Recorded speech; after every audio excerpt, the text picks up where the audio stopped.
Hey there, BZ people, and welcome to the 8th episode. We're on episode 8 of our Pokemon Yellow Randomizer Nuzlocke challenge. If you missed last episode, some pretty exciting things happened. We beat Misty, got the Cascade badge, sold off the TM she gave us. It was just Leech Life, very, very low base power bug type move. Bug really wasn't that good in this gen. There were some good bug types, but not really any good bug type moves. And we also beat Nugget Bridge and caught Sheldon the Shelder. Let's go ahead and see who we do have on the team, since we do have a new member. And that would be Pyre Equine the Ponyta with 31 attack, 25 defense, 33 speed, and 25 special. He has the Ember and the Earthquake. So he does have a Earthquake is a great move. It'll go really well with that attack stat that he has. And Ember to go off of his special, which isn't quite as high, but you know what? I'm happy to have him on the team. Next, we have our starter, Shinigami, the Ghastly, with 26 attack, 25 defense. He's physically not that great. 45 speed and 54 special.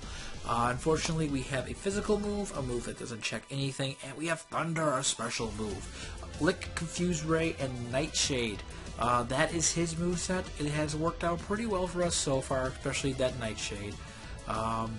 Next, we have Tuma, the Weezing, with 49 attack, 60 defense, 37 speed, and 48 special.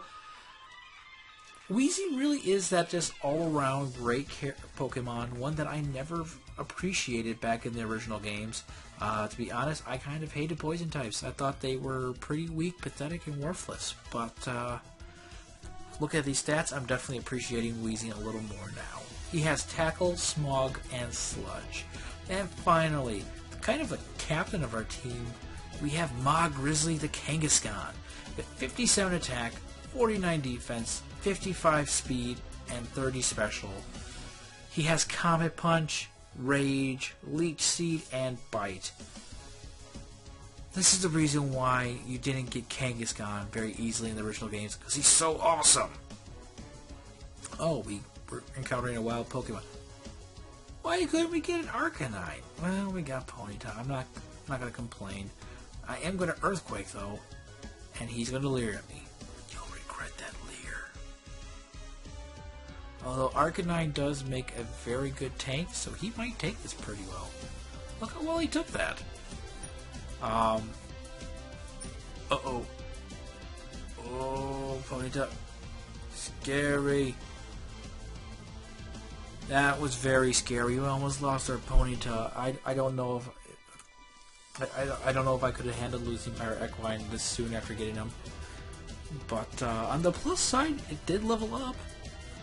So, last episode we talked about what kinds of Pokemon games you guys like, what your favorites are. But I think that there's more to us than just Pokemon as BZ people. I think we have more to offer the world than just playing Pokemon games, even though it is terribly, terribly fun. I'm not good reading about it.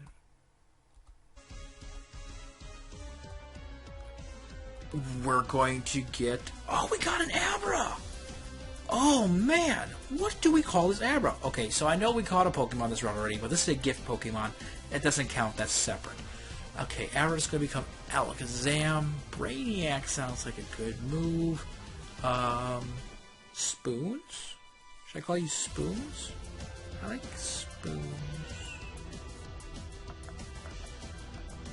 Spoons it is. Spoons the Kadabra. By the way, if you have any nicknames for Pokemon, leave them down below. I'm sure you guys got better things than I did. I mean, I have a Shelder named Sheldon and Abra named Spoons now. Unfortunately, we're not going to be able to add that Abra onto our team until after we beat Lieutenant Surge. But we did get TM49. Let's see what that is. Agility. We're going to be rolling in the dough because I'm not teaching anybody agility. I can tell you that much right now. Is this technically a different route? Let me pull up my handy dandy route map. This is Route 25.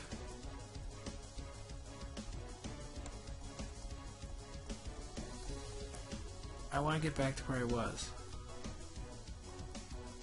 Okay, so Route 1, 2, 3, 4, Route 24, Route 25. This is a different route, so we can get another encounter.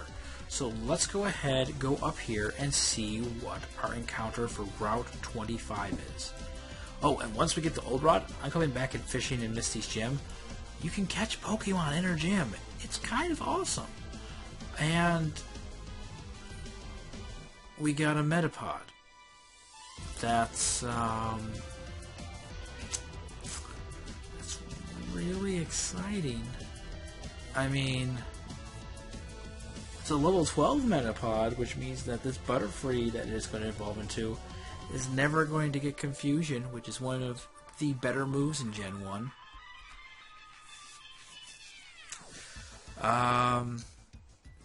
We'll catch it for, at the very least, Species Claw's sake. And you know what? Maybe you guys want to see me use a Metapod or a Butterfree on my team. And you know what? If you guys ask for it, I will do it for the good of the Nuzlocke. But let's go ahead and throw a Pokeball at this thing. Oh, we caught it. Let's see here. Well, let's see Metapod's Pokédex entry. Metapod, the cocoon Pokemon. It hardens its shell to protect itself. However, a large impact may cause it to pop out of its shell. That might be interesting to see. I mean, would it look like a Butterfree or Caterpie or something completely different? Let's see here. A good nickname for Butterfree. I'm thinking Butters or Flutters. I think I'm going to go with Flutters. Yeah, Flutters. See, you guys obviously probably could come up with something way better than this. And if you do, leave it down below. We will get his name changed once we make it to Lavender Town, which still seems so far away.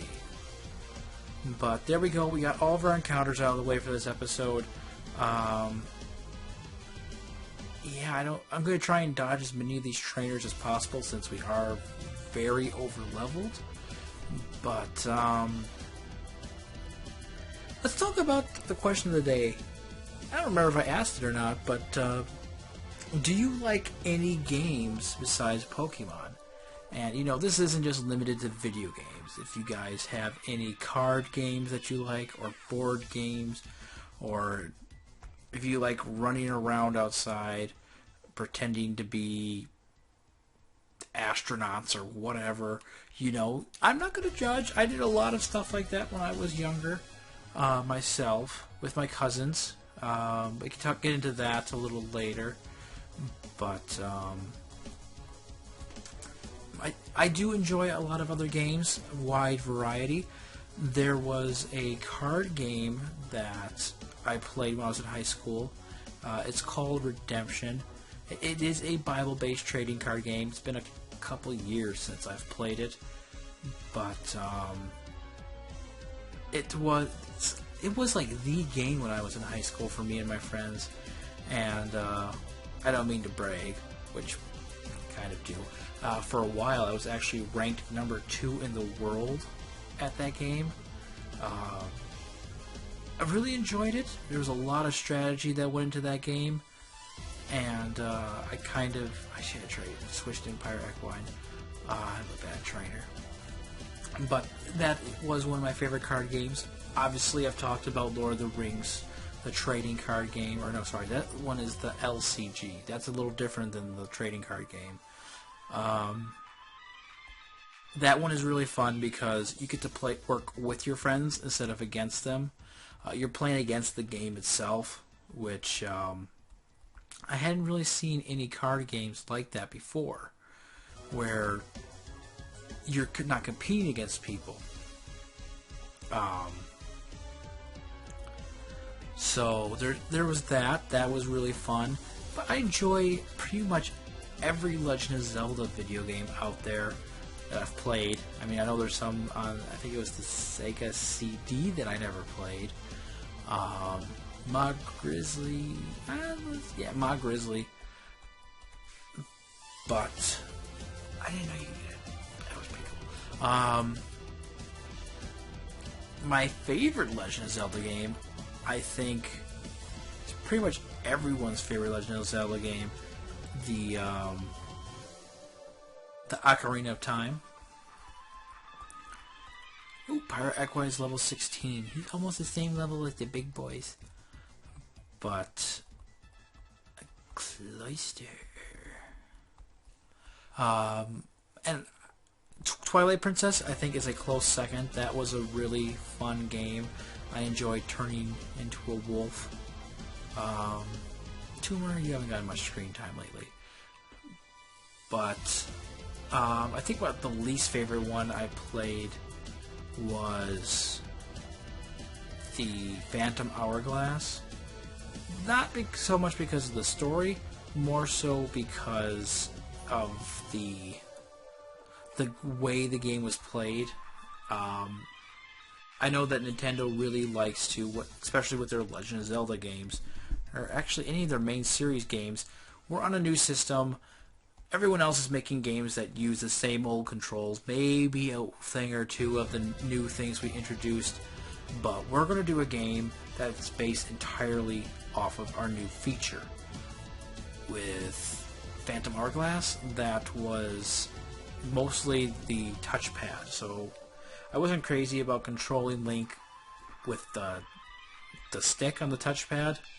I did beat the game, but like I said, I wasn't crazy about it.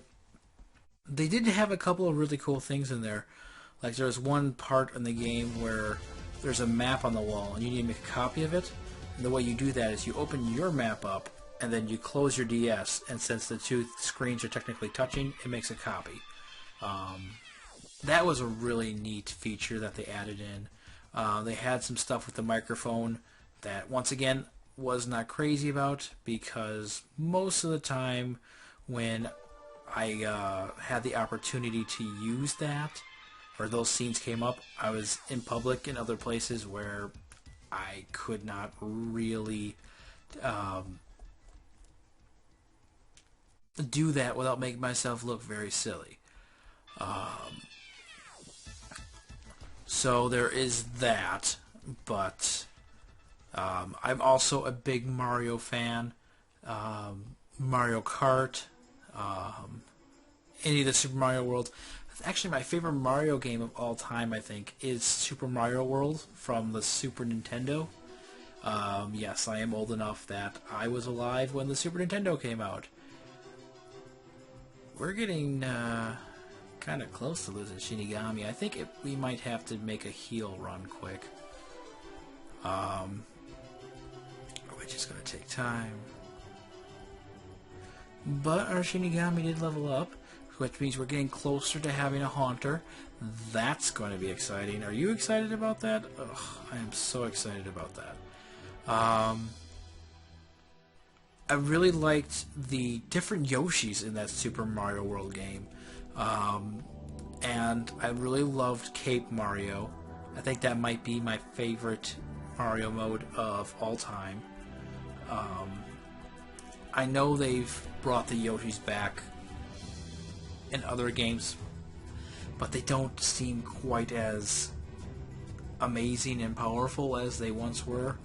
I mean, in Super Mario World, the red Yoshi eat any shell, you can spit fire.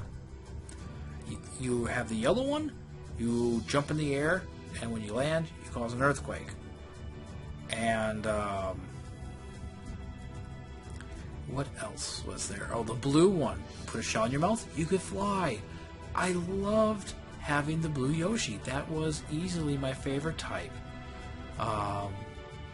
It was just a fun game. I loved everything about it. Finding the little secrets, the little things that they hid all over to help you explore the bonus stages. Oh, and of course, another really great game that just so happens to have Mario in it, Super Smash Brothers.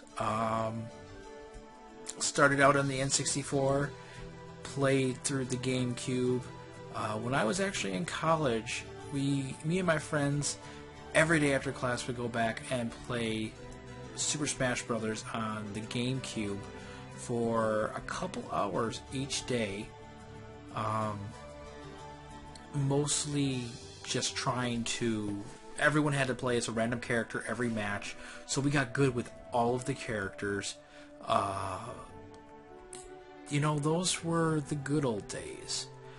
Back when you could earthquake Alakazams and no one would look at you funny for doing it. But, yeah, Super Smash Brothers, that's a great game.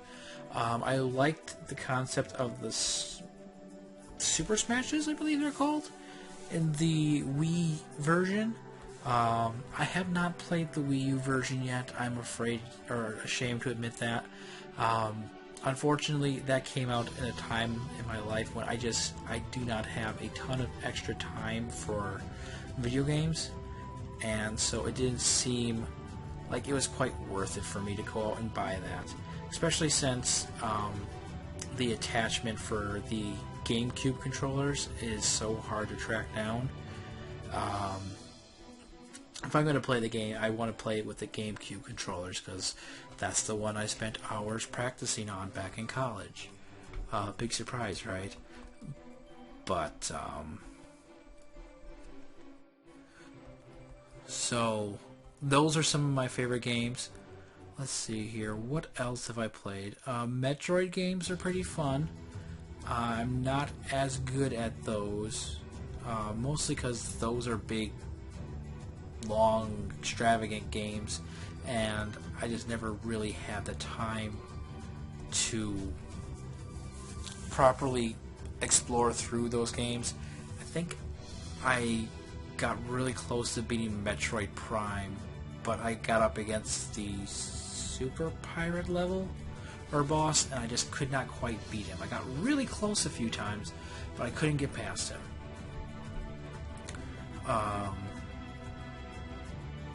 Obviously, Pokemon games, I enjoy those, but we're talking about things other than Pokemon.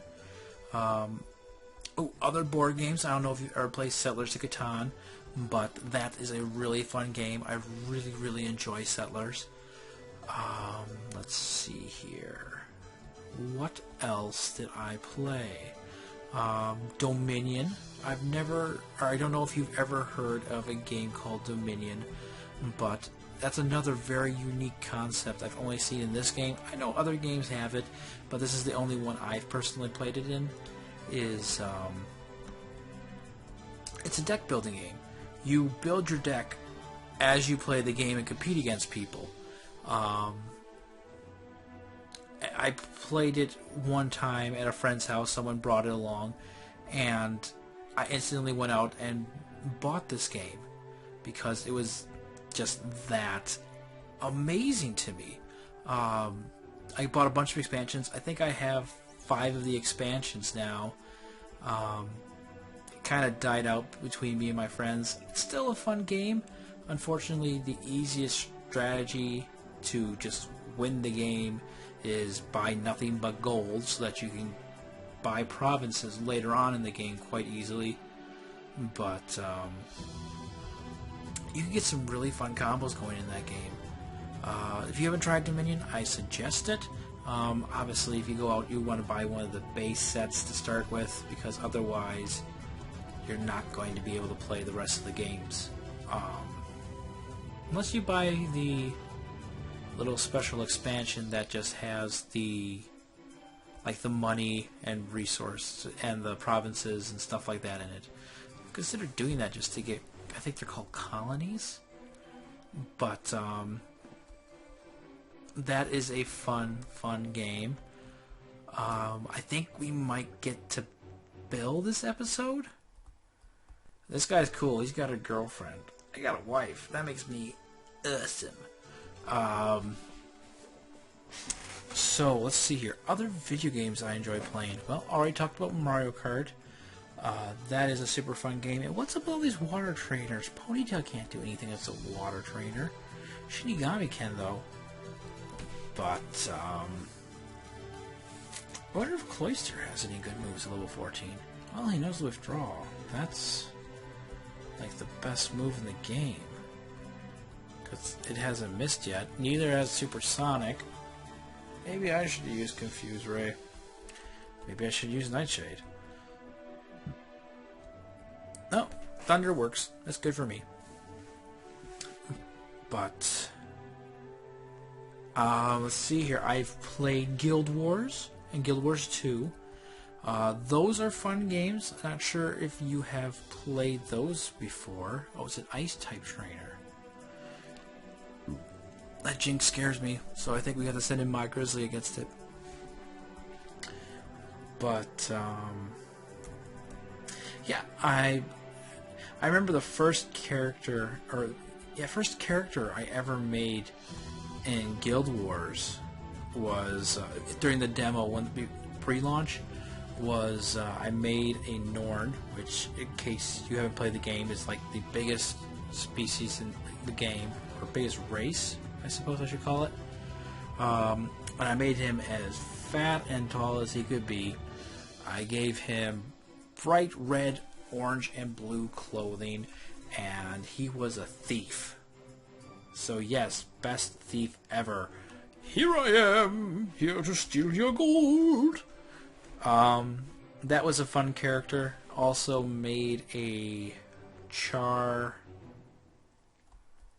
Oh gosh, what was that? Char Ranger. Ranger, I think, is the favorite class I've played. I haven't played most of the classes, though. I'm gonna bite you because you're making this go for too long, Jinx. But let's see here. I wonder if the Pokemon in Bill's PC are randomized too. Can't wait to go find that out. Sneak by you. And we can't sneak by you, so we have at least one more episode, or not episode, but one more match to have yet today. Right now. Right here. Oh good, another Jinx. I think I'm gonna start you on fire, Jinx. Go Pyre Equine. Oh gosh, I really hope you learn or Flamethrower someday. Or we find a Flamethrower TM. That would be awesome too. So I also played RuneScape before. Don't know if you're familiar with that. That was a game I got started on in middle school because of my good friend Chris, which I hope to have on the channel someday to do an episode with me. RuneScape is a game. It's done a lot. It's gone through a lot of changes over the years. I mean, it started out with just a point-and-click type games, kind of, and it's turned into kind of a point-and-click with pushing buttons for moves, which I'm not super crazy about. Oh, Cloyster has Aurora Beam? That makes me so jealous. I want our shelter to have Aurora Beam. Let's see here. Oh, another Jinx. We are going back on the Pyre Equine. But, as I was saying, RuneScape was a lot of fun back in the day, and that's a game that just kept growing and developing and changing. I think they might be on their third or fourth different version of the game. And there's a lot of that game that you don't have access to unless you're a paying member. And then obviously there's League of Legends. That's an amazing game. Joe and I have a couple episodes up where we have matches in League of Legends. Well, let's go talk to Bill quick. Hiya, I'm a Pokemon. No, I'm not. Call me Bill. I'm a true blue Pokemaniac. Hey, what's with that skeptical look? I'm not joshing you. I screwed up an experiment and I got combined with a Pokemon. So how about it? Help me out here? Yeah, okay. When I'm in the teleporter, go to my PC and run the cell separation system. Let's do it and help him out. We initiated the teleporter cell separator. And out pops one bill. What happened to the Pokemon? Yeah, thanks, bud. I owe you one. So, did you come to see my Pokemon collection? You didn't? That's a bummer. I've got to thank you. Oh, here, maybe this'll do. Bork received SS ticket. That cruise ship, SS Anne, is in Vermilion City. Its passengers are all trainers. They invited me to their party, but I can't stand fancy dues. Why don't you go instead of me? Okay, if you say so. So, let's look at his... Oh, it is still the evolutions. Okay. So yes, obviously, the Minecraft is an amazing game where you can do pretty much literally anything you want to. But unfortunately, we have run out of time. Can't really spend any more time to talk about Minecraft. So let's get back to Cerulean, and we'll start next episode off by attacking the Team Rocket member behind this guy's house. And then we'll make our way down to the SS Anne. We might do a little bit of poking around on that that route next to Diglett's Cave to see if we can find any nice items. I want to thank you, Easy People, for coming and joining me with this episode. We did get 2 more members added into our PC, so that's exciting. Vote for any of those that you want to see in the future. I think we have quite a few encounters coming up in the next couple of episodes, so that's exciting. Leave a like if you're excited for that. Don't forget to subscribe, tell your friends, leave a comment answering the question of the day. I'm sure there's plenty of games that I didn't mention today that I enjoy playing, and I'm sure that you have your favorites too, and I can't wait to hear what those are. But I do want you guys to remember this as I leave you. Bork and Zim Gaming. It's not for wimps.